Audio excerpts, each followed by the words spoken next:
Wow. Yan mga master, nilalagyan nila lahat. Rubber yan mga master ha.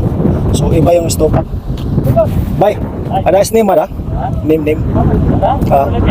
Cold wrapping. Cold wrapping.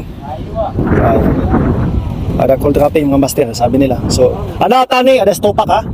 Ay, stopak. So, yung ginagamitan ng blowtorch mga master, yung ginagamitan ng apoy ay stopak.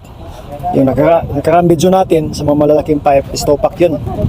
Matapos i-blasting.